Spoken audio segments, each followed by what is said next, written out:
Dans cette tribune numéro 37, Koné Katina dresse un parallèle éclairant entre l'expérience sénégalaise récente et la situation de la Côte d'Ivoire pour interroger l'héritage économique et comptable que le régime RHDP laisse au pays. Il revient sur l'élection du président Bassirou Diomaye Faye, saluée comme une rupture démocratique majeure, avant de dévoiler la découverte par les nouvelles autorités sénégalaises d'une manipulation grave des comptes publics par le régime sortant de Macky Sall. À travers ce cas emblématique confirmé par la Cour des comptes et le FMI, l'auteur met en lumière la dette publique comme un instrument de domination néocoloniale entravant toute ambition souverainiste. Il en appelle à une réflexion panafricaine face à ce piège de la dette qui menace tout projet de rupture aussi bien au Sénégal qu'en Côte d'Ivoire. On écoute le président du Conseil stratégie et politique du Parti des peuples africains Côte d'Ivoire.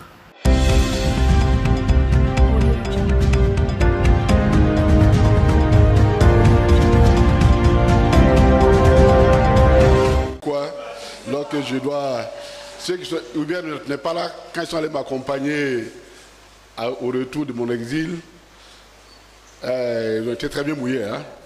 Ils ont été très bien mouillés, donc je ne suis pas surpris. Chers amis, la presse, merci d'être venus. Merci d'être venus parce que nous allons aborder deux sujets qui sont très importants. Nous allons aborder ces sujets en rapport avec la foi que nous avons que le président Laurent Gbagbo revient au pouvoir en 2025. Et cette foi fait que nous puissions anticiper sur un certain nombre de réflexions.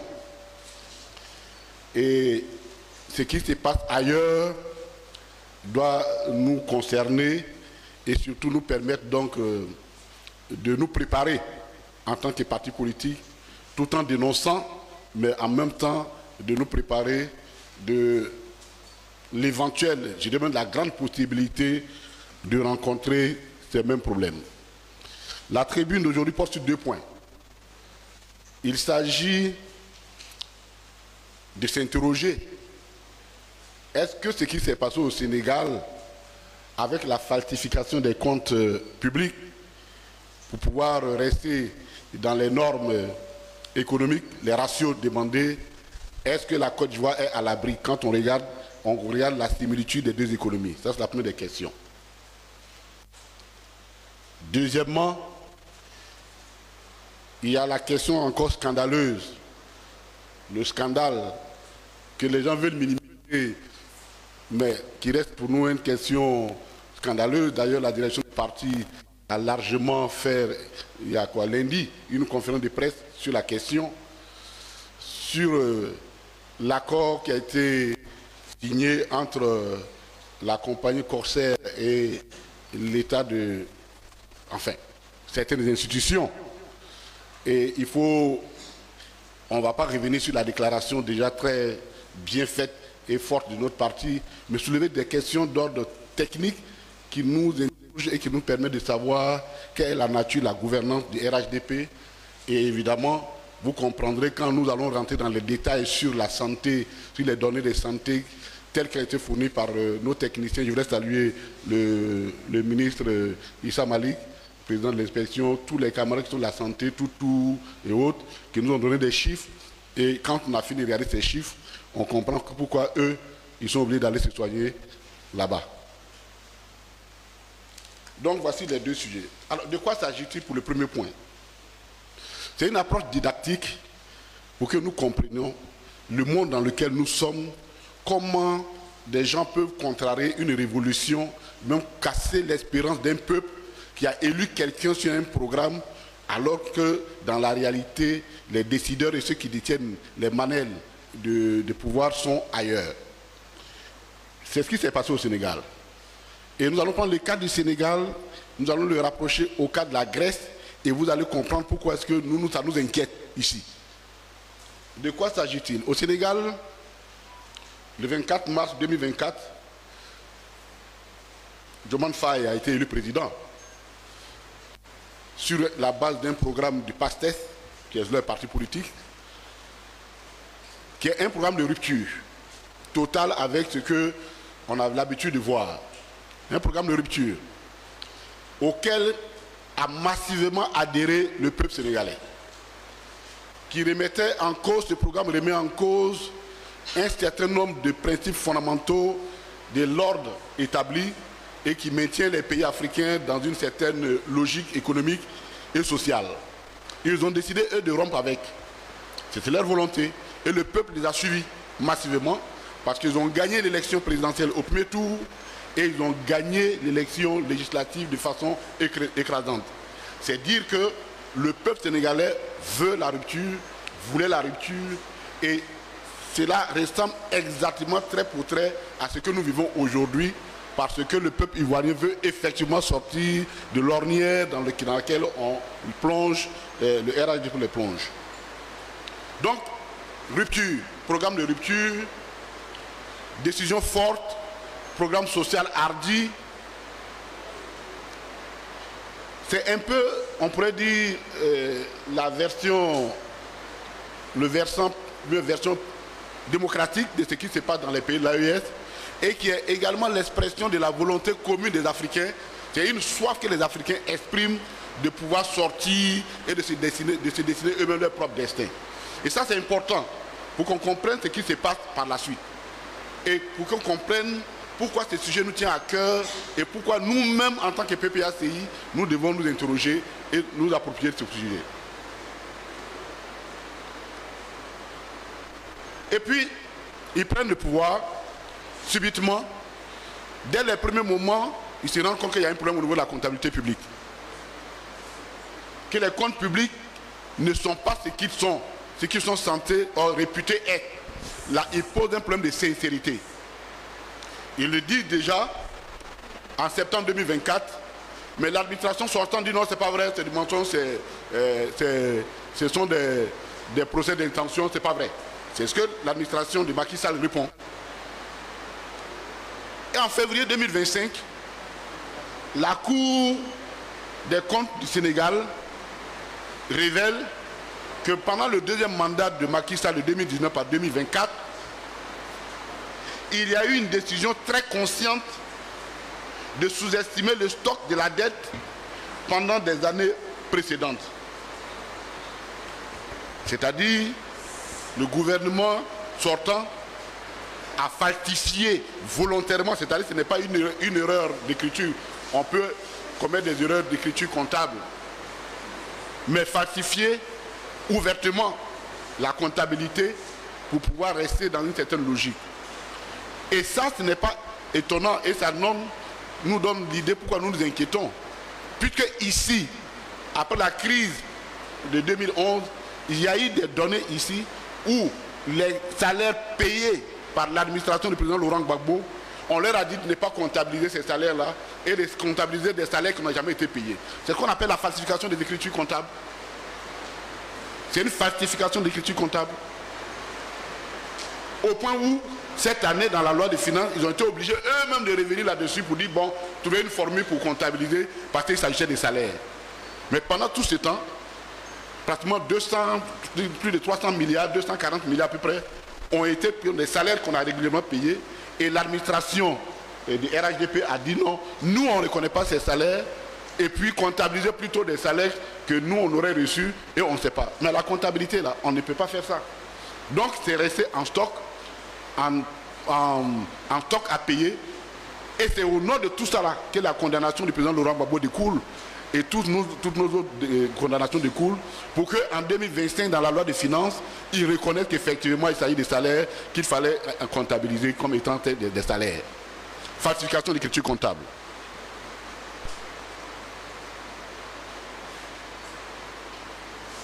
Et, en ce qui concerne le Sénégal, une délégation du FMI va venir confirmer que l'équivalent de 4200 milliards de dettes ont été volontairement occultés par l'administration sortante. Chers amis, chez nous on dit le bossu, il se renseigne sur son propre enterrement en regardant l'enterrement d'un autre bossu. Ce qui se passe au Sénégal peut arriver ici. Peut arriver ici. Et nous allons vous expliquer. Et donc, quand on corrige tout cela, on se rend compte que finalement, tous les interdits économiques que l'UEMOA, entre griffes, que l'UEMOA et tout ce que vous connaissez, se sont imposés, c'est-à-dire il ne faut pas dépasser un seuil comment on appelle, de déficit budgétaire, il doit être en dessous de 3%. Le ratio dette et sur les recettes propres doivent rester dans une certaine logique. La dette rapprochée au PIB ne doit pas dépasser 70%. Il y a un certain nombre de ratios, une sorte de corset, hein, les corsets là, qu'on s'est tissé nous-mêmes ici, et on porte ce corset là qui nous sert, mais c'est comme ça fonctionne. Et donc, le Sénégal, dont le PIB, le ratio dette-PIB était dette était de l'ordre de 74%, qui est déjà au-dessus, officiellement, quand ils font la correction, finalement on se rend compte que c'est 100%.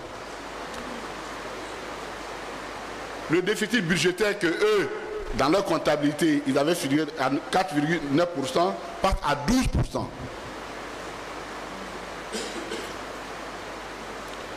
Et donc, et comprenez très bien, le FMI, se basant sur ça, décide de geler les accords qu'ils avaient déjà avec l'ancienne administration et donc dit il faut renégocier un nouveau partenaire avec nous. Première chose.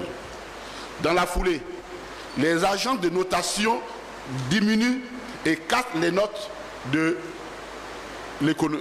Sénégal. Mais pourquoi c'est important de le dire? Parce que du coup, le Sénégal est obligé, quand on casse vos notes, donc vous apparaissez comme des pays à risque, et donc votre dette, votre emprunt devient plus cher à l'international. Voilà. Pour simplifier, je prends lui le PEC à la banque là. Si le PEC a plus d'argent que moi dans notre banque, quand je vais demander crédit, le PEC et moi on n'a pas les mêmes risques. On va regarder, lui là il peut payer pour lui, mais toi là tu n'es pas très sûr. Donc on n'a pas les mêmes risques, on n'est pas traité de la même façon. C'est exactement la même façon que les États fonctionnent. Donc les agents de notation disent, ok le Sénégal, on casse vos notes, qu'est-ce qui va se passer finalement? Les nouvelles autorités se sont coincées. Elles sont coincées parce que comment appliquer le programme pour lequel elles ont été élues quand non seulement le FMI gèle, d'accord, et deuxièmement on vous oblige à aller emprunter à des taux plus élevés que la dotation précédente. La conséquence aujourd'hui, tout le monde dit que le Sénégal, la rupture annoncée tarde à venir. Elle ne peut pas venir et il y en a même qui commencent à faire passer l'administration du gouvernement de Sonko et l'administration de Diomaye Faye comme étant des traites parce qu'ils ne peuvent pas satisfaire les besoins, l'engagement qu'ils ont pris. Ça, prenez cet exemple et vous allez comprendre pourquoi c'est inquiétant. Pourquoi la question de la dette, pour nous en tant que parti souverainiste qui se bat pour prendre le pouvoir et corriger ce nombre de trajectoires, peut nous être fatal si nous ne sommes pas rigoureux sur ces questions-là. Parce que le cas du Sénégal n'est pas nouveau. Il faut remonter en 2015 pour voir ce qui s'est passé en Grèce. Même schéma. En 2015, Alexis Tsipras est élu, son parti de l'extrême gauche, l'équivalent de Mélenchon, quoi, actuellement en France, arrive au pouvoir en Grèce, en 2015. Et quand ils arrivent en Grèce, ils arrivent sur la base d'un programme de rupture. Il dit, on ne rentre plus dans la Troïka parce que la Grèce était, après la crise des subprimes, là, la Grèce était compressée. Il y avait même 3 pays, 4 pays qu'on appelait, ils appelaient PIG. PIG, c'est les ports. Les économistes appelaient les PIG, le Portugal, l'Irlande et puis la Grèce, qui avaient des sérieux problèmes économiques. Et donc, ils étaient compressés de part et d'autre. Le peuple n'en pouvait pas. Et donc, le peuple a donné son mandat à Alexis Tsipras et son parti de gauche pour pouvoir sortir de cette situation. Ils ont gagné les élections à pratiquement un siège de la majorité absolue. Le temps qui ont suivi l'été qui a suivi, les mois qui ont suivi, ils ont fait un référendum au peuple pour demander est-ce qu'on sort de l'austérité qu'on nous impose, que nous impose la Troïka. La Troïka, c'était la Banque centrale, l'Union européenne, la Commission de l'Union européenne, la BCE, la Banque centrale de l'Europe, et puis le FMI, la Troïka. Il est pressé, c'est-à-dire le peuple grec n'en pouvait plus. Comme aujourd'hui, exactement ce qui passe en Côte d'Ivoire. Alors, le peuple vote. Et Tsipras fait appel à il convoque un référendum. Le peuple vote le référendum à 60% pour la volonté de Tsipras de quitter l'austérité. Démocratique, nette. Dès qu'il finit, les jours qui suivent, le monde entier annonce que la comptabilité grecque a été falsifiée depuis 1900, depuis son entrée à l'Union européenne. Donc on leur impose un certain nombre d'exigences. Tous les créanciers demandent qu'on leur rembourse, qu'ils soient remboursés. La Banque centrale de la Commission européenne leur dit, écoutez, nous on ne peut plus financer, parce que votre système que vous avez pris là, l'autre option, on ne peut plus financer ça. Qu'est-ce que les Grecs ont fait? En 2019, Tsipras a perdu les élections, tout simplement parce qu'il est apparu aux yeux du peuple comme étant un traître. Il n'a pas été capable de leur apporter la solution. Et ceux qui avaient plongé la Grèce dans cette situation, c'est-à-dire la droite, qui avait corrompu sa comptabilité pour pouvoir rentrer dans l'Union européenne et que l'Union européenne savait, ils ont utilisé l'arme de la dette pour casser la volonté du peuple grec de sortir donc de la situation qu'on leur imposait, qu'on lui imposait, et finalement l'espérance de la rupture a tourné court. 2 exemples qui nous interpellent. C'est vrai qu'aujourd'hui, nous n'avons aucune donnée qui nous permet de dire que nous allons observer, nous allons avoir on aura les mêmes, quand je dis, on l'affirme parce que nous allons prendre le pouvoir, qu'on va observer les mêmes choses. Mais quand on regarde la structure des 2 économies des 2 pays, la pratique gouvernementale de l'administration Macky Sall et celle actuelle, on a toutes les raisons d'avoir peur. Politique économique basée sur les infrastructures. Plan du Sénégal émergence 2020. Plan de la Côte d'Ivoire émergence. Le Sénégal était aussi dans un plan d'émergence 2020. Côte d'Ivoire, plan d'émergence 2020. Emprunt pour faire des infrastructures. Blim blim. La Côte d'Ivoire fait la même chose.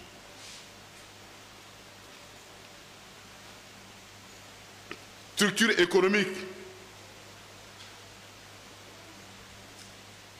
La même structuration économique, même si l'économie ivoirienne est encore plus dynamique en termes de volume, mais la structuration reste la même. Faiblesse de la production interne, faiblesse de la production industrielle, secteur informel puissant, incapacité à mobiliser les ressources propres internes, ainsi de suite, c'est la même situation. Et l'extraversion, voilà, de notre économie, une économie extravertie, ainsi de suite. Donc, nous sommes dans la même structuration. C'est pourquoi nous nous inquiétons. Et quand nous nous inquiétons, nous interpellons des acteurs internes et externes qui ont manqué leur devoir au Sénégal, et nous interpellons ces mêmes acteurs ici parce que nous, et dans notre réflexion, on ne va pas accorder une immunité à des personnes qui sont conscientes qu'elles ont fait du faux et à leurs complices qui en étaient informés. Donc les dirigeants de RADP, c'est pour leur dire ceci. L'audit de la dette en Côte d'Ivoire, elle aura lieu. Et quand elle a lieu, s'il y a de la falsification, partout où vous serez, on va vous chercher, vous allez venir payer notre argent. Ça me paraît évident parce qu'il faut qu'on commence à attirer l'attention des uns et des autres sur cette façon de faire. On souhaite ne pas retrouver la même situation. Même si au plus profond du monde, parce qu'aujourd'hui, autant que tu veux, vous demandez à un quel est le volume de la dette, il va te dire un montant. 30 minutes, il demande à la même personne, il va te donner un autre montant. Tu prends une autre personne, on ne connaît pas exactement quel est le volume de la dette de la Côte d'Ivoire. Si tu n'es pas sorcier, tu ne peux pas savoir ça. Ça, c'est l'administration qui va sortir. Il reste la Cour des comptes. C'est vrai que la Cour des comptes du Sénégal, aujourd'hui, elle apparaît comme elle va jouer le rôle de héros parce que c'est elle qui a révélé. Mais enfin, on est quand même curieux de savoir pourquoi c'est maintenant. Pendant 5 ans, ils ont jugé les comptes de Macky Sall, de l'administration Macky Sall, et puis subitement, quand il s'en va, qu'ils retrouvent la plénitude de leurs compétences, et il dit, ah oui, non, il y a eu du vol, comment on appelle, la corruption. Non. Un magistrat reste un magistrat. Tu ne peux pas couvrir les manquements graves d'une administration dont tu es censé contrôler et matin pour dire non, moi je vais jouer le héros. Non. Ça aussi, on ne peut pas, l'immunité là, il ne peut pas sortir de l'immunité parce qu'on aura du mal à croire que pendant 5 ans, les magistrats de la Cour des comptes du Sénégal n'ont pas compris qu'il y avait quelque chose. Mais quand je parle de la Cour des comptes du Sénégal, je regarde également la Cour des comptes de Côte d'Ivoire. S'il s'avère que ces genres de falsifications existent et que volontairement vous cachez ça, vous serez tenu responsable également. Aucune immunité ne peut être donnée à quelqu'un qui accorde la complicité à une falsification de la comptabilité publique. Donc en interpellant notre regard sur la Cour des comptes du Sénégal, c'est un regard, un appel à des pieds que nous faisons à l'endroit de la Cour des comptes. C'est la même chose que l'Assemblée nationale. C'est vrai, les députés, excusez-moi, mais c'est la même chose. Vous avez, la loi vous dit que vous avez le droit, c'est vrai que c'est très restreint et il faut qu'on sorte de ça aussi. C'est très restreint et dans le programme, dans la vision du président Gbagbo, il faut effectivement qu'on donne plus de pouvoir à l'Assemblée nationale pour effectuer son contrôle, son rôle de contrôle budgétaire, son rôle budgétaire. Parce que l'Assemblée nationale intervient dans la loi de... C'est elle qui vote la loi de finances, donc le budget, et c'est elle qui vote la loi de règlement, qui vient dire, oui, vous avez exécuté le budget dans les conditions normales, ainsi de suite. Ah ben, si on se rend compte que ce n'est pas vrai, on va vous appeler aussi. Hein. Ah oui, mais parce que vous avez fait un droit de règlement, sauf à prouver que vous avez caché, qu'à vous aussi on a caché la vérité. Mais au-delà de ça, ce sont en interne. Et les complicités externes. Quand j'ai écouté le chef de la délégation de la mission de FMI au Sénégal, je me suis dit, les gens ils se moquent de nous, quoi. Il dit que lui, il est surpris. Eux sont surpris, vraiment, c'est pas possible, ainsi de suite. Je rappelle que le FMI est le gendarme des économies du monde depuis 1944. Et le FMI avait un programme signé avec l'administration précédente. sous certaines conditions, qu'ils venaient évaluer régulièrement. Le FMI ne peut pas venir nous dire qu'eux, là, ils n'étaient pas au courant de ce qui s'est passé au Sénégal. Ça, j'aurais du mal à comprendre. Alors, il faut qu'on s'inquiète.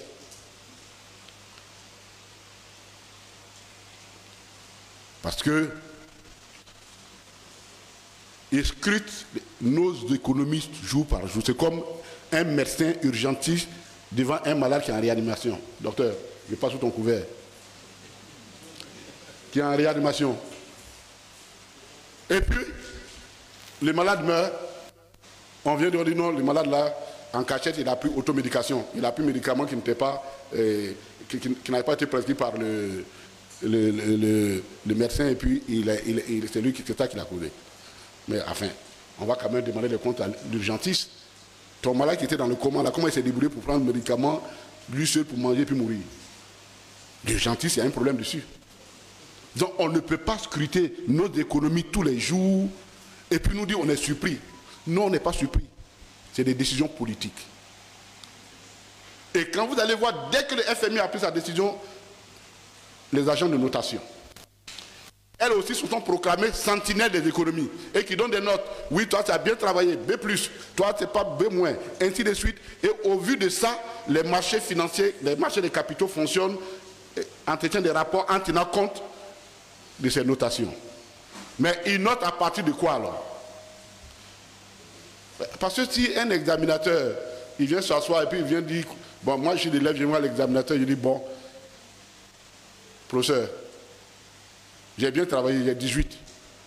Et puis toi, tu vas dire, oui, il a bien travaillé, il a 18. Bon, ton rôle n'a pas de sens. Or, c'est exactement ce que ça apparaît. C'est-à-dire, eux, ils disent, nous, on note sur la base des déclarations que font les États. Mais si les gars a falsifié, tu as noté quoi? Et je rappelle qu'en ce qui concerne le Sénégal, un an avant qu'ils ne partent, ils sont allés sur le marché des fonds, le marché des capitaux. Ils ont pris des eurobonds de 750 millions d'euros, au même titre que la Côte d'Ivoire. Et donc, c'est-à-dire que sur la base de leur notation, ils sont allés prendre des dettes sur le marché des capitaux. Donc, vous ne pouvez pas nous dire que vous n'êtes pas au courant. Tout ça là, pourquoi nous faisons ça? Parce que nous avons un programme de rupture.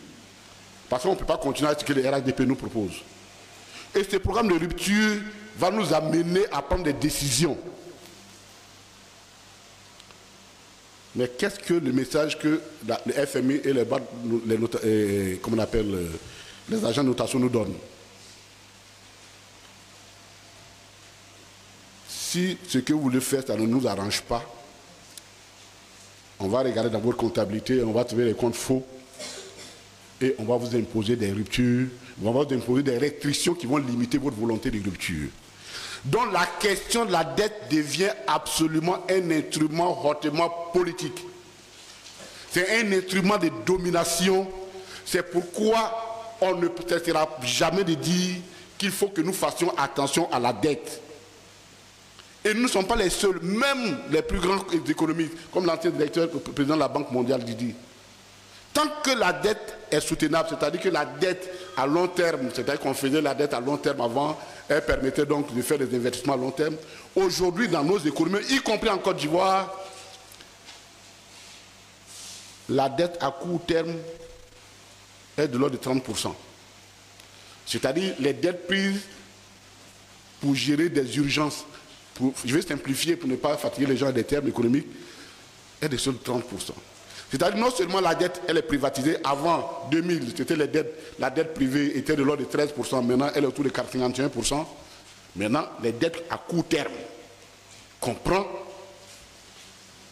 représentent 30% du stock de la dette des pays africains. Donc, à tout point de vue, nous sommes en train d'être étranglés.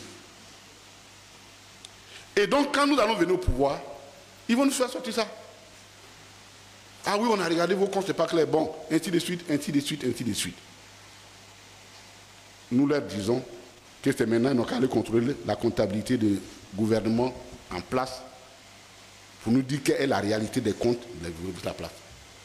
Parce que le peuple ne va pas suffire pour les turpitudes des autres. Nous n'allons pas porter le poids des autres. Je disais, comment on appelle, un article du Monde, en faisant l'année, le bilan annuel, l'an 1 de l'administration Bachirou, il dit la rupture a été moins profonde que ce qui était attendu. Et c'était avec beaucoup de soulagement d'ailleurs que l'article est écrit. Il le disait avec beaucoup de soulagement. Mais comment voulez-vous que ceux qui sont élus se présentent devant leur peuple? Quel regard on porte sur eux? Chers amis, on a voulu faire ce point-là. Il est très détaillé dans le document qu'on va vous le mettre. Il est vraiment bien fouillé. Mais on a voulu faire ce parallèle pour que vous compreniez pourquoi nous inquiétons sur la question de la dette. Et la question de la dette, il faut qu'elle soit clarifiée. Et elle sera clarifiée pour que chacun assume et prenne sa part de responsabilité. Ce qui se passe au Sénégal, c'est déjà passé en Grèce. Et ça peut bien se passer en Côte d'Ivoire. Parce que nous avons les mêmes, nous sommes en face de la même structuration et de la même philosophie économique. Ça, c'était le premier point. Le deuxième point concerne la Convention pour les heureux élus.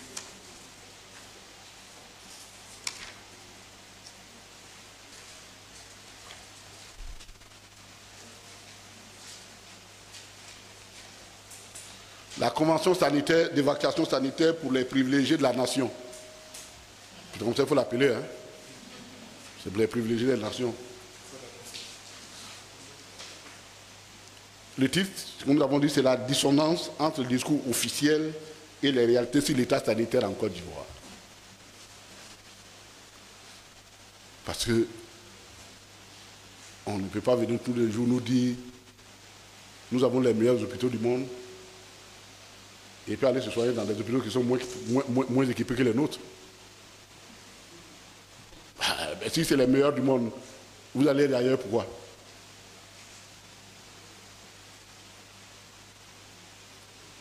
Sauf s'ils ont des guérisseurs en France, là-bas. Peut-être les pathologies, c'est des guérisseurs qu'il faut voir. Ils ne peuvent pas trouver dans le bouton. Non, soyons sérieux. Le parti s'est prononcé déjà sur cette question et nous n'allons pas cesser, malgré on entend des allégations des uns et des autres, d'ailleurs qu'on va leur répondre. Ce matin, on a entendu le président de l'Assemblée nationale qui essaie de se justifier sur l'injustifiable et on va leur répondre. La question est d'autant plus importante que nous allons convoquer un CSP spécialement sur cette question-là pour écouter nos députés, puisque ensemble les aligner, ensemble les accuser, et donc nous prenons tellement cette affaire au sérieux que le mardi prochain, nous allons avoir un CSP et nous allons écouter nos députés sur cette question. Qu'est-ce qu'il en est réellement? Le parti veut savoir qu'est-ce qu'il en est réellement, ce qui se passe réellement. Je vous dis que nous sommes très à cheval sur le sérieux de cette affaire. Parce qu'il s'agit d'un scandale. Il s'agit d'un scandale, pas plus, pas moins. Et quand les gens font de l'amalgame pour noyer le poisson, on va leur faire les détails pour qu'ils ne nous perdent pas le temps et ils n'essaient pas de nous éloigner de l'essentiel. Il nous a été révélé au cours d'une cérémonie somptuaire que les institutions de la République de Côte d'Ivoire ont signé un accord de transport avec une compagnie aérienne. Bon, on a fini certainement sa publicité que, on va dire le nom, mais moi je ne voulais pas dire le nom pour en rajouter à la publicité, et que celle-ci consiste à faire des abattements sur les billets d'avion. Tenez-vous bien, pour les membres des institutions et pour leurs familles. Et on va apprendre le même jour que ce n'est pas tout. Et ce n'est pas de la bouche de n'importe qui. La présidente du Sénat, très heureuse de nous annoncer que eux aussi, en plus de ça, ils ont négocié des abattements avec l'hôpital, des facilités avec l'hôpital américain de Paris pour bénéficier davantage pour aller se soigner là-bas. Eux et leurs enfants. Elle a bien placé famille, collaborateurs, tout. Voyez-vous, pourquoi nous parlons de dissonance, qui veut dire incohérence? Il y a deux éléments qui nous interpellent. Premièrement, la question de droit que nous nous posons. Parce qu'on est dans quel pays? On doit se poser, et c'est la question que le PPAC se pose, quel est le cadre juridique de cette convention?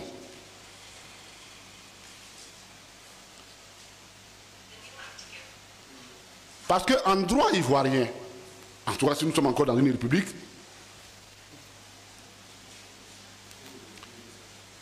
l'État interagit avec le privé dans ce qu'on appelle de façon générique les commandes publiques. C'est-à-dire, l'État, l'administration passe des commandes.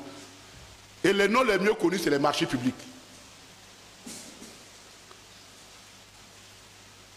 C'est-à-dire le président de l'Assemblée nationale, le président du Sénat, le président de la République, encore quelques exceptions près, puisque lui, il a un budget hors contrôle.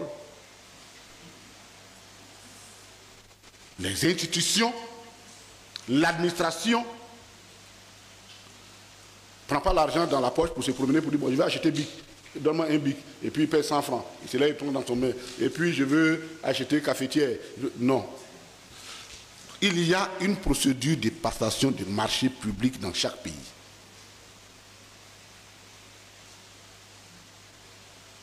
La question qu'on se pose, cette convention relève de quelle nature juridique?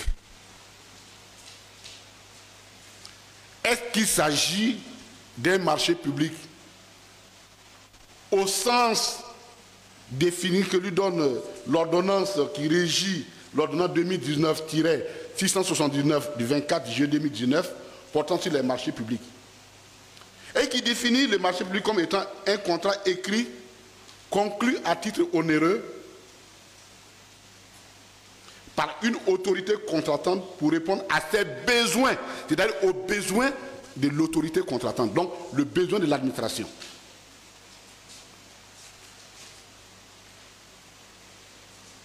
En matière de travaux, de fournitures ou de services. Voici comment l'article 1er définit, de cette ordonnance définit les marchés publics. Et le même article définit ce qu'on appelle autorité contractante. La personne morale de droit public ou de droit privé ou l'entité mentionnée à l'article 2 du présent code, signataire d'un marché public. Et l'article 2 va plus loin. L'article 2 du Code des marchés publics précise que les marchés passés par les institutions, structures ou organes de l'État créés par la Constitution, la loi ou les règlements, pour toutes leurs dépenses de fonctionnement et d'investissement sont soumis au présent Code. Il s'agit notamment de la présidence de la République, de l'Assemblée nationale, du Conseil économique, social, environnemental et culturel et de toute autre institution similaire. C'est-à-dire que ces structures-là ne peuvent en aucun cas rentrer en rapport économique ou financier avec un privé en dehors du cadre régi par cette loi-là. Mais quand on lit la combinaison de ces points, on dit que c'est pour les besoins de l'institution. Et c'est là où nous ne sommes pas d'accord avec les gens RADP. Ils se rentrent dans tout. Que l'Assemblée, et la dernière fois, le SG avait bien développé, le PEC, ils avaient bien développé ça ici. Que le gouvernement ou ses institutions, pour raison de bonne gestion, disent oui, nous avons des obligations internationales qui nous obligent à voyager. Oui, on peut négocier avec une compagnie ou n'importe quoi pour diminuer les frais de transport. Oui, ça peut rentrer dans le cadre d'une gestion normale, à condition qu'on nous détermine. Est-ce que c'est par appel d'offres qu'ils ont fait public ou bien c'est un gré à gré? Si c'est un gré à gré, qu'est-ce qui les empêchait il était urgent d'attendre que et c'est la question que Air Côte d'Ivoire, qui va rentrer pour prendre ses vols bientôt, ne puisse pas bénéficier de ce gré à gré. Voici des questions de fond qui relèvent de la gouvernance du RHDP. Le reste là, ce n'est pas ça qu'on nous intéresse. La question de fond, quelle est la nature du contrat administratif de ce marché public qui veut que des gens qui ne soient pas membres de l'institution, donc les enfants, puissent bénéficier. Quelle est la forme? Est-ce qu'ils ont lancé un appel d'offres pour dire le gouvernement ivoirien, dans le cadre de ces mouvements à l'extérieur, cherche une compagnie qui lui fait des propositions? Et puis, il y a eu appel d'offres, les gens sont rentrés dedans, ouverts. Comment ils ont fait ça? Cette convention-là, elle a été passée comment? C'est ça la question du droit. C'est ça la question fondamentale. En plus du caractère hautement immoral et indécent.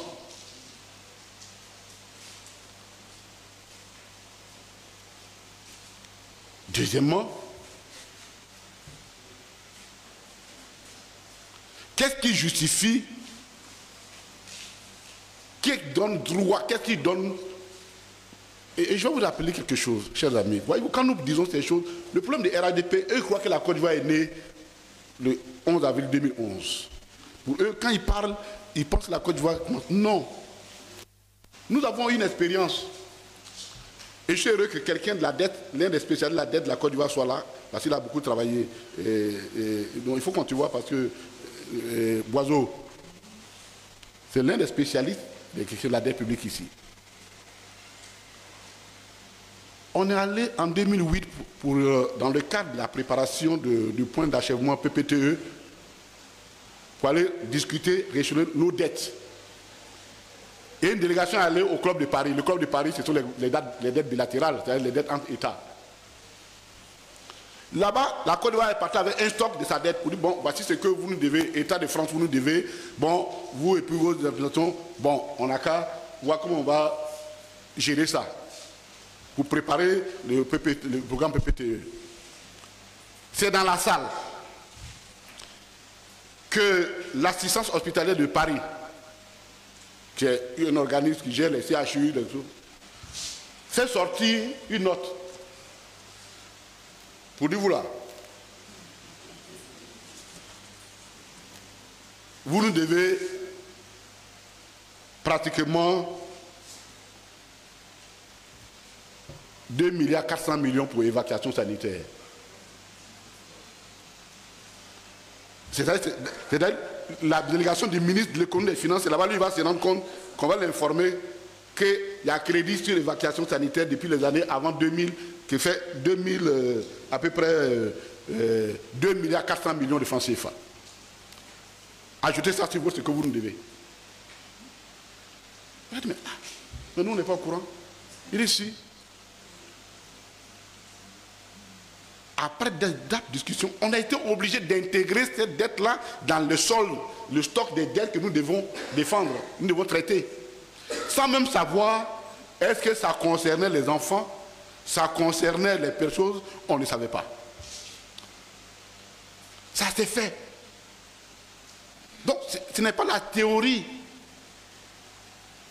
Mais pourquoi la délégation ivoirienne n'était pas au courant? Parce que ça s'est fait en dehors du cadre légal des dépenses publiques. Et c'est dans ça qu'on se retrouve aujourd'hui. Parce que quand on va faire le point, un budget, c'est des chapitres qui existent. S'il n'y a pas de chapitre, il n'y a pas on ne peut pas te faire exécuter un budget.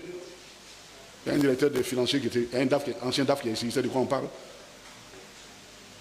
Donc, s'il n'y a pas de chapitre budgétaire, on ne peut pas exécuter un budget. Mais dans le chapitre budgétaire, là, est-ce qu'on a mis dedans, parce qu'ils vont mettre dessus voyage à l'étranger. Ça concerne quoi? Les membres des institutions ou leurs enfants. C'est la même chose pour l'hôpital de Paris, l'hôpital de Neuilly. Mais ça, je ne sais pas comment Madame la Présidente, à ce niveau, a pu faire sortir ça. On peut aller, en plus de ça, on a un autre avantage, on va aller se soigner à l'hôpital américain avec des facilités. Aïe!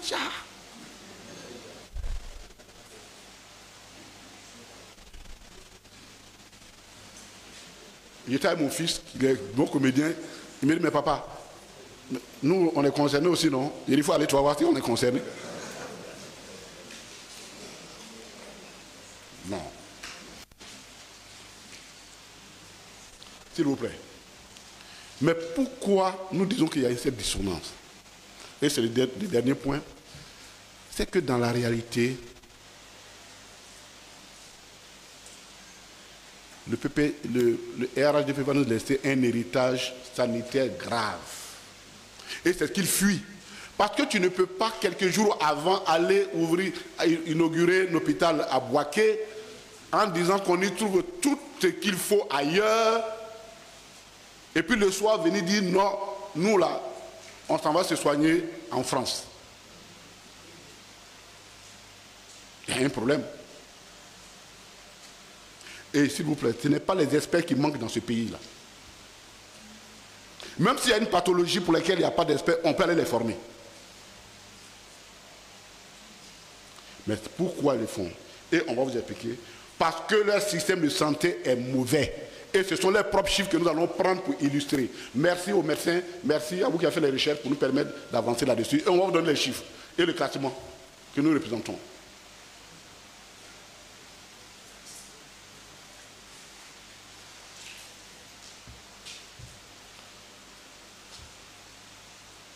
L'espérance de vie en Côte d'Ivoire.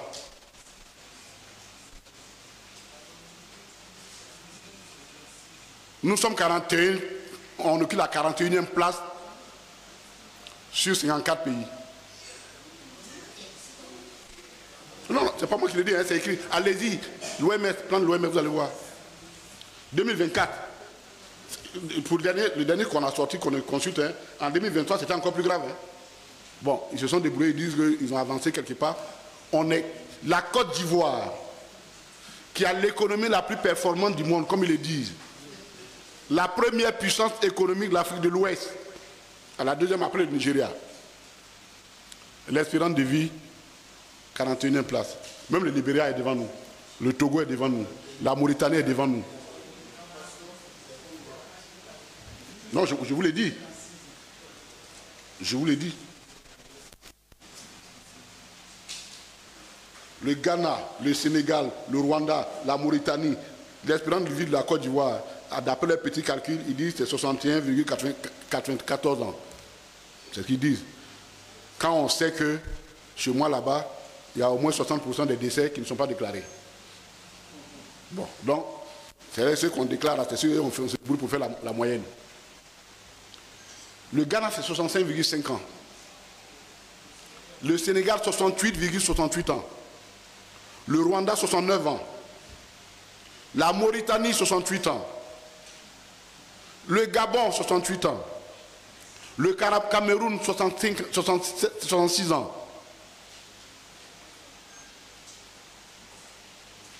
Voilà ce qu'ils fuient. Leur espérance de vie.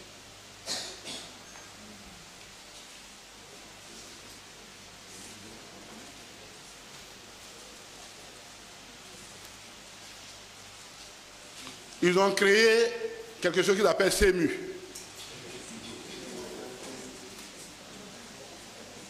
Couverture maladie universelle. Voyez-vous, le problème de nos pays, c'est que on fait la politique avec la haine. Et la politique avec la haine, ça ne passe pas. Nous, là, on a réfléchi sur l'AMU. Ça nous a pris des expériences du travail. À cause de leur guerre qu'ils nous ont faite, on n'a pas été capable de la mettre en œuvre. Mais les données sont là, techniques sont là. Ils ont créé quelque chose qu'ils appellent CEMU.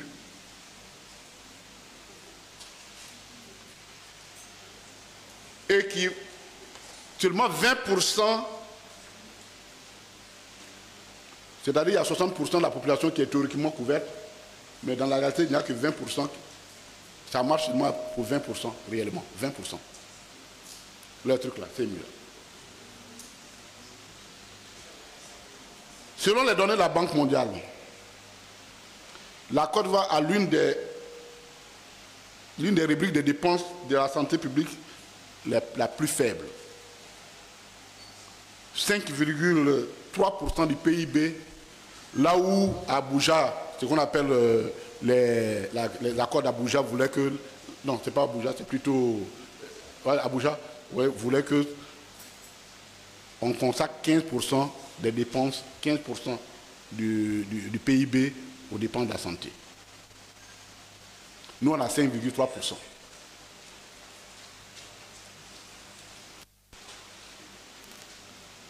Et ce n'est même pas bien réparti.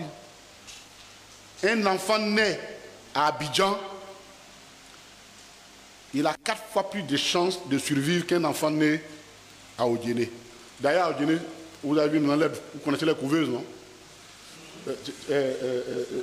Vraiment, ça là, vous nous avez... Ousmane, ça vous avez mis contre nous. Hein. Aïe!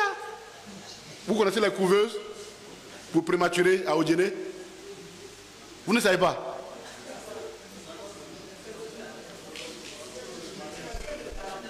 Un enfant prématuré, quand il naît avec des insuffisances immunitaires, c'est-à-dire qu'il ne peut pas respirer, il a des insuffisances immunitaires, donc on le met dans une couveuse pour lui donner ils ont tellement investi dans les couveuses à Odiéné que les prématurés, c'est dans les bouses de vaches qu'ils se couchent. Vous savez, l'enfant prématuré naît, la maman prend l'enfant et s'en va à l'abattoir pour aller coucher l'enfant et le couvrir avec les bouses de vache. On est à l'antenne, il y a le nom, c'est le nom propre, pour ne pas dire autre nom. Bouses de vache, vous connaissez ce que ça veut dire, non? Ah non, voilà.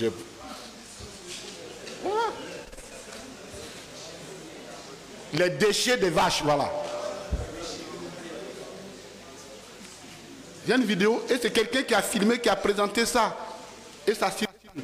Et le gouvernement n'a pas encore réagi pour dire c'est faux ou pas. On voit les enfants couchés, les enfants nés, on voit à peine leur visage qui sont couverts par la boue de vache.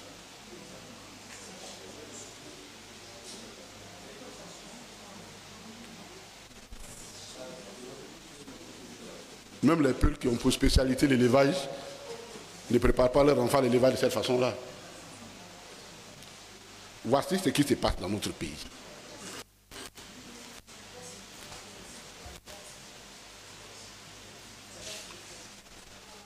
Un Ivoirien paye 60% de ses soins de sa poche, contre 35% en moyenne en Afrique de l'Ouest.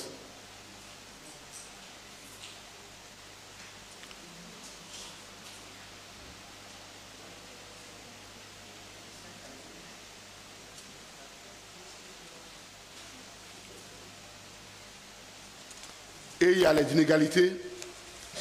Comme le disaient les gens, pour le RHDP, Abidjan s'arrête, la Côte d'Ivoire s'arrête à Abidjan. Tout près ici, ça ne va pas loin. Selon les statistiques, 70% des équipements lourds, ce qu'on peut appeler les scanners, l'IRM, et 85% des spécialistes sont concentrés à Abidjan. Non, nous là. Nous pour lesquels on a pris les armes pour défendre notre cause, on n'est pas dedans.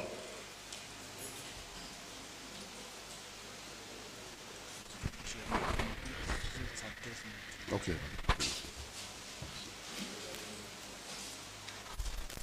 Donc nous on n'est pas dedans. 70% des équipements lourds et 85% des spécialistes. Et on vous dit, quelqu'un qui fait un accident, un traumatisme crânien grave à Bouna, il faut qu'il descende jusqu'à... pour arriver chez les Atiers. S'il a la chance, pour avoir un scanner sur place. Mais eux, ils ont la chance, ils ont un scanner parce qu'il y a un premier ministre là-bas. C'est un scanner premier ministériable. Donc, on quitte depuis Bouna, on traverse Bondoukou, on traverse l'Indénié, tout l'Indénié, et on vient certainement à Zopé, qu'on peut avoir un scanner.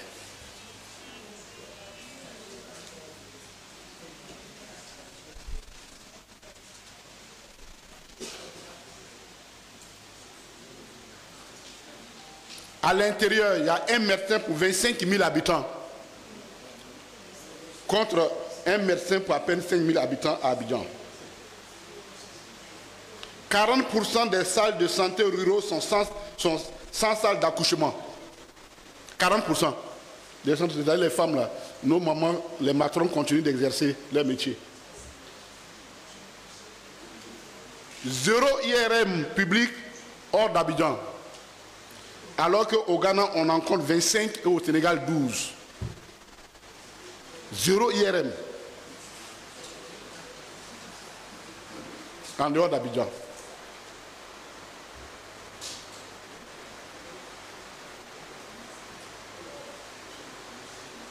La mortalité et la morbidité. Ça aussi, le bilan accablant parce qu'il joue sur l'espérance de vie. C'est-à-dire si moi je me débrouille, je me terre jusqu'à 80 ans, et puis on prend, et puis il y a quelqu'un qui meurt à 1 an, quand on fait la moyenne, évidemment, bon voilà. Donc la mortalité infantile, la morbidité, ce sont des données très importantes, qui sont des facteurs importants dans le développement, dans l'appréciation d'un état de santé. La mortalité générale est élevée. Elle est de l'ordre de 9,9 pour 1000 habitants, soit 2 fois plus qu'au Rwanda, selon la Banque mondiale. Et notre pays est en tête de la liste des pays de l'UEMOA en ce qui concerne la mortalité générale. En d'autres termes, on meurt plus dans notre pays qu'au Mali, au Burkina, au Niger, au Sénégal, ainsi de suite. La mortalité infantile, elle est de 59,2 décès sur 1000 personnes. Presque 2 fois plus au Ghana. La mortalité maternelle, c'est-à-dire à l'accouchement, 385 décès maternels pour 100 000 naissances vivantes. Le paludisme, 3200 enfants meurent par an, des enfants. On ne parle pas de nous autres. Par an, soit la cause de 80%, fait 80% de la cause des décès des enfants.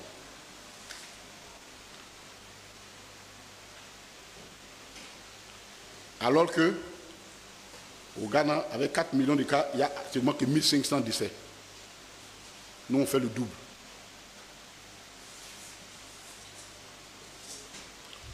On a 30% des vaccinations, des vaccins qui sont perdus à cause du problème de réfrigération.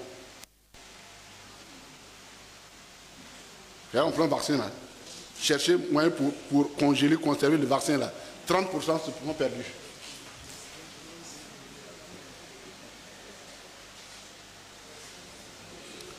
En ce qui concerne les dépenses du budget annuel, seulement 7,29% du budget annuel sont alloués à la santé, contre 13% ne fait que pour le Burkina Faso et 8% pour les pays à région au même niveau que nous.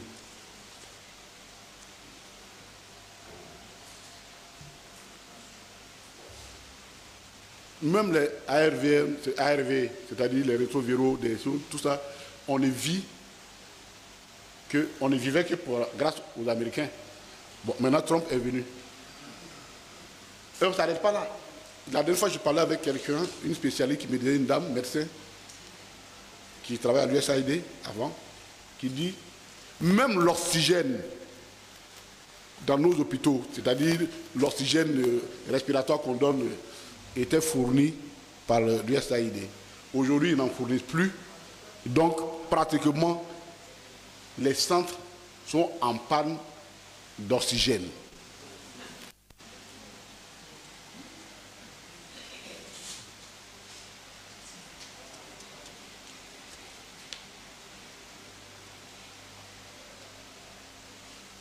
Et selon des enquêtes, il y a 35% de nos compatriotes qui renoncent aux soins de pauvreté. qui renoncent aux soins pour cause de pauvreté. D'ailleurs, ils ne vont pas à l'hôpital à cause de la pauvreté. Et les femmes, quand elles vont la première fois, on leur dit qu'elles sont enceintes, elles disent faire, comment on appelle, l'échographie. Bon, il n'y a pas d'échographie à côté. Donc, chez moi, par exemple, il n'y a pas d'échographie à l'échographie. Il faut marcher pour aller à Niakara, vous pouvez trouver une voiture pour aller à Niakara, ou une échographie pour tout un département. Et puis quand on lui donne le papier, il faut payer. Elle dit non, c'est bon. Elle revient, et puis elle-même, elle écoute chaque matin le battement de son cœur, de son enfant, et puis elle décide ce qui a conduit à tenir.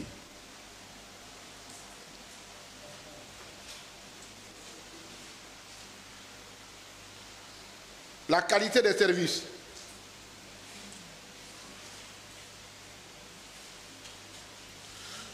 Le traitement contre le diabète coûte 2 mois de revenus pour un agriculteur. C'est là ici les malades diabète là. Ça fait 2 mois de revenus pour un agriculteur.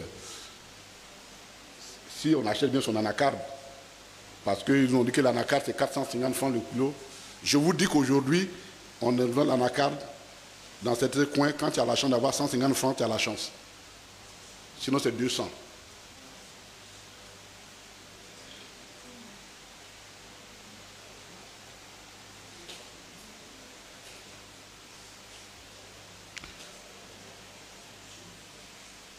La qualité des services de santé. En Côte d'Ivoire, 15% des patients attrapent une infection à l'hôpital. C'est-à-dire que tu t'en vas te soigner, mais tu attrapes une nouvelle maladie là-bas. 15%. 15%. Au Sénégal, c'est à peine 8%. Parce que là-bas, eux font des audits sanitaires réguliers. Donc chez nous, tu t'en vas par lui. Si tu ne fais pas attention, tu reviens avec autre chose.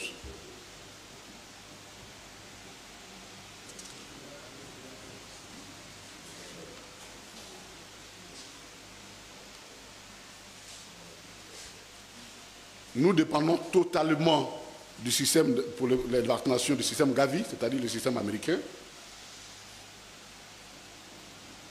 Des importations.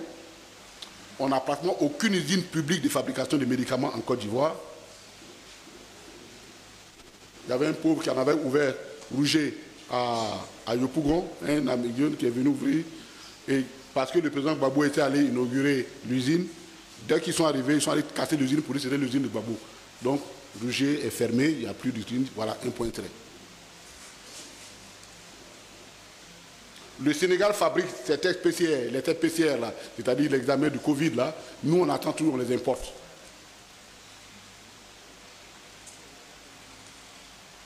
Le Maroc produit 70% de ses médicaments génériques et même en exporte vers l'Europe. Nous, 85% de nos médicaments sont importés. Et 78% des pharmacies publiques sont en rupture de stock.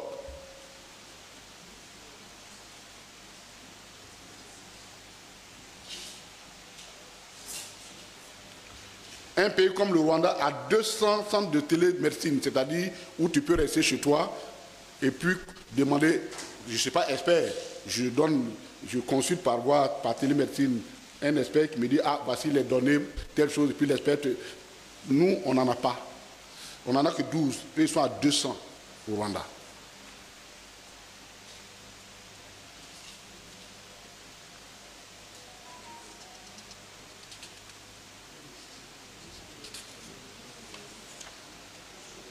Je ne parle même pas du personnel qui est en pénurie. Pénurie de personnel. C'est-à-dire, bon, voilà. Le tableau est là, hein, on va vous le donner. Le tableau est là, il est pathétique. Alors vous comprenez alors pourquoi eux ils sont obligés d'aller se soigner là-bas. Entre les discours officiels et la réalité en Côte d'Ivoire, la différence est abyssale. On ne peut pas continuer avec ça.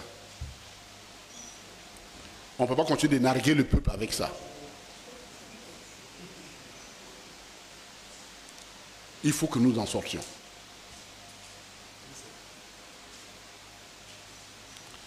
Trop de mensonges, trop de propagande inutile, trop de détournements de fonds.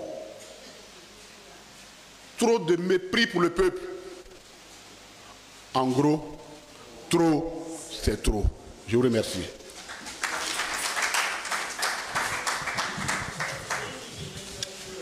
Amis de la presse. Attends, je finis rapidement. Un détail sur la gouvernance. Un détail. Je vais vous lire, vous dire, quand on dit trop, c'est trop là. Je vous lis un truc. Ferkessé-Dougou le 15 avril 2025.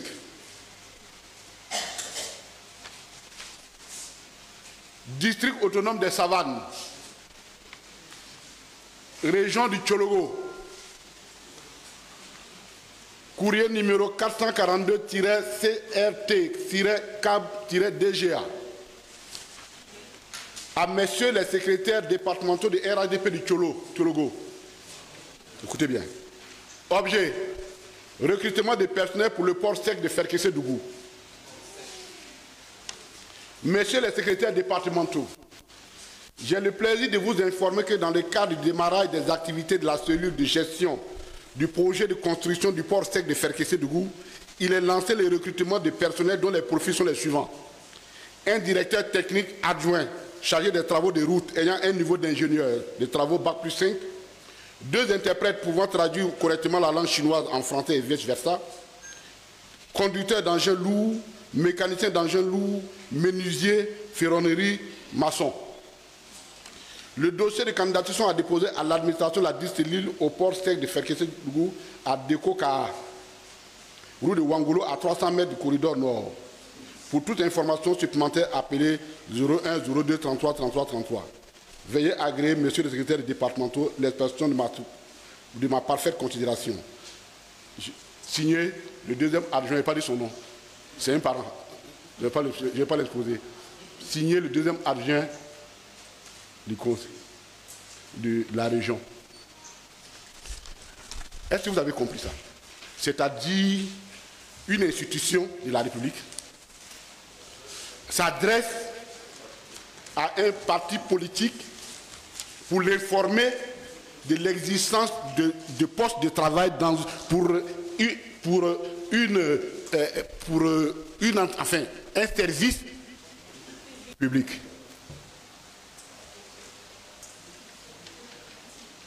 Ça veut dire qu'à Ferké, là, le port autonome sec de Ferké, le port sec de Ferké, si tu es PPACI, tu n'as pas le droit de travailler.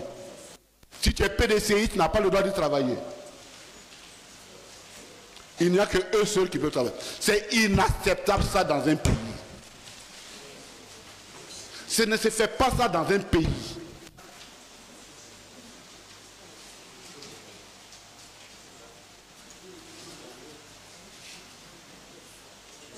Même au parti unique, il y avait un peu d'éthique.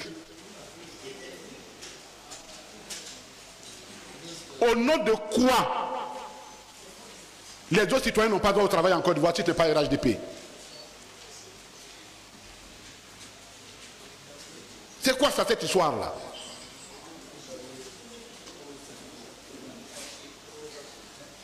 On ne peut pas accepter. Et les Ivoiriens disent trop, c'est trop. Merci beaucoup. Amis de la presse, on ne peut pas être plus clair que ça et plus éloquent. Je viens vers vous en vous demandant si vous avez l'envie de poser des questions. Le micro est à vous.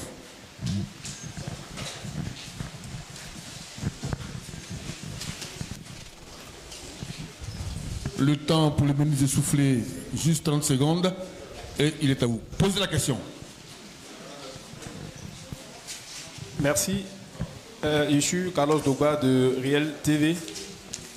Monsieur le ministre, dans le premier volet de votre développement, vous avez dit clairement que vous n'avez pas de données exactes pour peut-être pour dénoncer les chiffres, la notation financière. Voilà, donc je me demande maintenant si vous n'avez pas de données et des données, pourquoi est-ce que vous autorisez une telle conférence? Pourquoi vous arrivez à faire la conférence? Oui, la deuxième chose, vous voulez convoquer les députés PPACI. S'il arrive que les députés PPACI ont utilisé ont utilisé, ils ont fait part de la convention, est-ce qu'ils vont rembourser les frais liés à la convention qui a été signée entre l'État et entre les différents ministères et conseils? Merci. Les institutions, pardon, et les conseils, est-ce qu'ils vont rembourser? Merci. Merci. Deuxième question.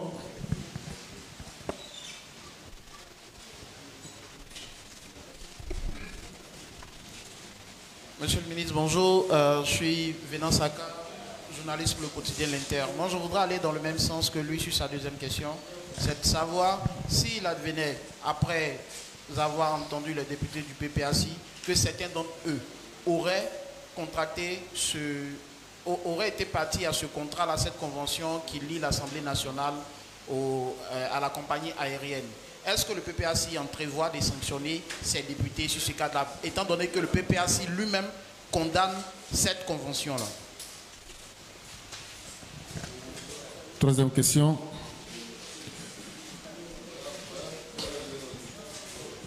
Albert Zat pour Connexion Ivoirienne. Le lundi passé, il a été révélé ici que la dernière convention qui a été signée était secrète parce que aucun élu du PPACI n'était informé de cette convention. Est-ce que vous infirmez ou vous confirmez ou infirmez?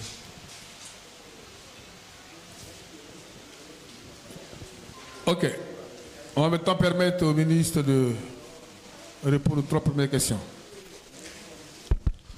Monsieur le Real TV, nous sommes très prévoyants. On n'attend pas du tout que les dangers viennent nous trouver et puis on se débat. Je crois que si vous avez bien écouté mon raisonnement, vous avez compris que nous avons levé un certain nombre de similitudes. Ce que nous sommes en train de dire, c'est qu'on a dit ce qui se passe là-bas, ça peut bien se passer ici. Et on a même donné quelques exemples sur la question des salaires qu'on a payés en 2011, où ils ont dit de ne pas les comptabiliser. C'est ça qu'on appelle la falsification des écritures comptables. Donc même si on n'a pas la plénitude de toutes les données, mais on a encore quelques indices qui nous inquiètent. Donc nous ne faisons qu'attirer l'attention. Et surtout, ce qui est important ici, c'est d'attirer l'attention de tous les acteurs. Que nous, il ne faut pas qu'ils attendent et que nous prenions le pouvoir et venons nous faire sortir des éléments pour contrecarrer notre programme de gouvernement que nous avons prévu pour les Ivoiriens. Comme ça s'est fait contre l'administration de Diomaye Faye. Donc notre approche, elle est très logique. On n'attend pas du tout que le mal nous arrive avant de le faire. C'est de la prévention. Et je crois que c'est très important. Maintenant, je crois qu'il faut que on fasse très attention. On va écouter nos députés, et je réponds en même temps à vos choses. On va les écouter pour savoir qu'est-ce qui s'est passé réellement. Est-ce qu'ils étaient au courant, ils avaient la plénitude de la connaissance de ce qui s'est passé? Nous sommes pour le moment au stade des informations.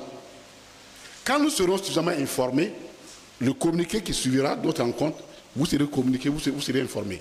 Mais le problème, il ne faut pas faire la part des choses. Si effectivement, nous, les deux députés, allaient se soigner à l'hôpital américain avec une réduction, bon, ben ça, on va lui demander au nom de quoi il a fait. Au nom de quoi il a fait. Maintenant, si c'est les frais, je vous ai dit qu'il faut faire la part des choses. Tant qu'il s'agissait de prendre un moyen pour diminuer les dépenses publiques, en faisant un accord pour l'intérêt de l'État et des structures de l'État, il n'y a pas de problème. Mais ce qui est le problème, et on ne sait pas quelle est la nature du contrat, c'est le fait que, en plus des élus, on met les parents. C'est ça qui est notre problème. Et effectivement, si l'un de nos députés a bénéficié de ça, bon, on avisera. Mais tant que c'est pour quelqu'un aller en mission, on envoie en mission et puis tu bénéficies de ces choses en tant que député. C'est-à-dire, le scandale n'est pas lié comment on appelle, au fait qu'on ait pris des dispositions pour diminuer les frais de fonctionnement de nos structures. Non. C'est ce qui accompagne là qui fait le scandale. Je crois qu'il faut qu'on fasse la part des choses. Bon, sanction des députés, on vient de répondre à c'est la même réponse. Hein. Bon, la dernière question, nous allons interroger les députés. Ils étaient vraiment informés. On leur a dit quoi? Parce que si moi je suis député, parce que ce n'est pas tous les députés qui s'en vont signer. Si je suis député et que le président, mon adjoint me dit, ah, on a négocié avec telle compagnie pour faciliter vos missions à l'étranger, mais si les députés, là, lui, s'en tient à ça. Il ne va pas aller chercher. Si on lui a donné l'information, il n'y a pas de problème. Mais par contre, qu'en plus de lui, sa copine peut partir, son enfant peut partir, sa maîtresse et autres, ah, ça devient une autre affaire. Donc il faut faire la part des choses. C'est pourquoi vraiment nous tenons à ça. Le président Gbagbo tient vraiment à la transparence et à la clarté de ces questions-là. Il nous a instruit, le CSP va se réunir avec les députés. On va pour comprendre comment ça s'est passé. Et si eux-mêmes ont été trompés, parce qu'ils avaient été trompés, c'est-à-dire on est venu nous dire, mais on ne vous dit même pas le fond des choses. Vous ne savez même pas qu'on a assis dans votre dos pour vos enfants, et puis vos enfants ne sont même pas informés. Donc tout ça, ça fait partie des questions qu'on va leur poser, et ce qui sortira, vous serez informés. Est-ce qu'on est bon pour les questions? Ok. Merci beaucoup. Monsieur le ministre, quel est votre dernier mot? Nous faisons, de plus en plus, nous parlons aux Ivoiriens, nous attirons leur attention sur un certain nombre de faits. Je pense que très bientôt, le secrétaire général même sera venu de vous convoquer, encore parce qu'on va de surprise en surprise dans ce pays-là. C'est-à-dire qu'il y a des choses auxquelles un homme normal n'y pense pas, ne pense pas, et puis on vient vous les donner et on les découvre. Le président n'a pas lancé le slogan « trop, c'est trop pour rien ». Il y a de l'exaspération. Il y a de l'exaspération. Et quand nous faisons ça, c'est pour interpeller à la fois les autorités, mais attirer l'attention du peuple aussi sur ce qui se passe dans ce pays. Notre pays va mal. Et c'est le sens du mot « trop, c'est trop ». Retenez ça. Trop, c'est trop. Et quand trop, c'est trop, il faut dénoncer trop, c'est trop. Je vous remercie. Merci, ses amis de la presse. Merci au ministre Kone Katina. Ici s'achève donc le 37e numéro de la PPACI. Merci à vous, amis de la presse. Rendez-vous dans 15 jours pour de nouveaux sujets. Je vous remercie.